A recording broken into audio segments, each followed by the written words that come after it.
Friends, welcome to Balwinder का. Normally सणासुदीला आपण श्रीखंड बाहेरून आणतो, पण मी आज तुम्हाला घरामध्येच ड्रायफ्रूट श्रीखंड कसं बनवायचं ते दाखवणार आहे. श्रीखंड बनवण्यासाठी मी अगोदर दह्याचा चक्का करून घेणार आहे. मी इथे अर्धा किलो दही घेतले. हे दही शक्यतो आंबट नसायला पाहिजे, फ्रेश दही असायला पाहिजे. आता दह्याचा मी चक्का बनवून घेणार आहे. चक्का बनवण्यासाठी मी हे खाली एक पातेले घेतले, त्याच्यावरती ही चाळणी ठेवली आहे आणि त्याच्यावरती मी असं एक पातळसर फडका पसरवून घेणार आहे आणि त्याच्यामध्ये मी दही घालून घेते.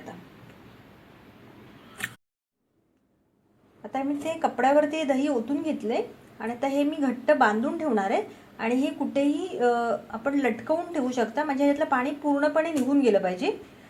जवळजवळ रात्रभर मी हे बांधून ठेवणार आहे, म्हणजे ह्याच्यातलं पाणी पूर्ण निघून जाईल आणि आपल्याला ड्राय असा चक्का मिळेल.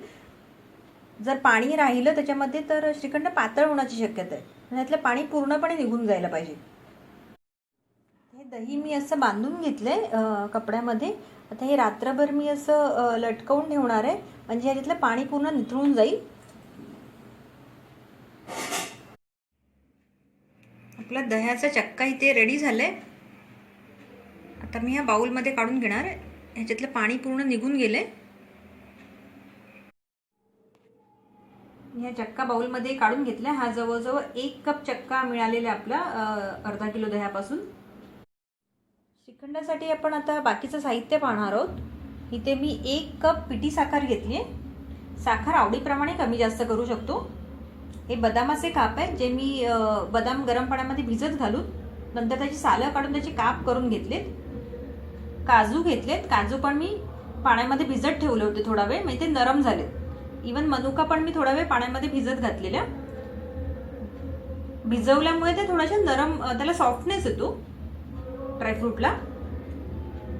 आणि हे दूध आहे 1 चमचा. त्याच्यामध्ये मी केसर भिजत घातली, त्यामध्ये थोडासा पिवळसर कलर आलाय.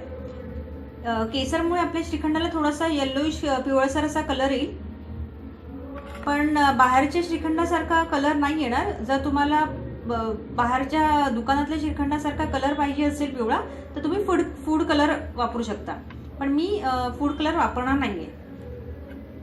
आणि ही वेलची आणि जायफळची पावडर आहे अर्धा टीस्पून. आता इथे आम्ही बाउल घेतलाय, त्याच्यामध्ये मी हा चक्का घालून घेणार आहे.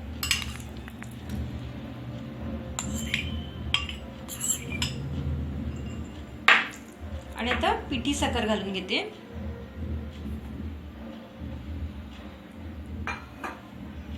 आणि हे केशर घातलेलं दूध. तर हे आपण चांगलं बीटरच्या साहाय्याने फेटून घेणार आहे. बराच वेळ छान फेटायचं आहे. हे बाकी साहित्य आपण नंतर मिक्स करणार आहे. हे मी असं छान 5 मिनिटं पूर्ण बीटरने फेटून घेतले. ते छान असं क्रीमी झाले. गुठळ्या बिलकुल राहायला नको, खूप फास्ट असं फेटत राहायचंय कंटिन्युअस 5 मिनिटं. आपलं रेडी झालंय. आता त्याच्यामध्ये मी बाकी साहित्य टाकणार आहे. आपली वेलची जायफळ पावडर, हे मनुका आहेत, काजू आणि हे बदाम. पुन्हा हे छान असं मिक्स करून घ्यायचंय.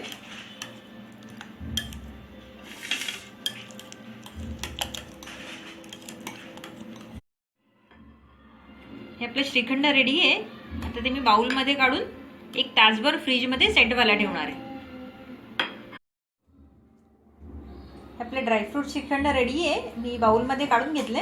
आता त्याच्यावरती मी थोडे बदामाचे काप आणि मनुका पसरून घेणार आहे.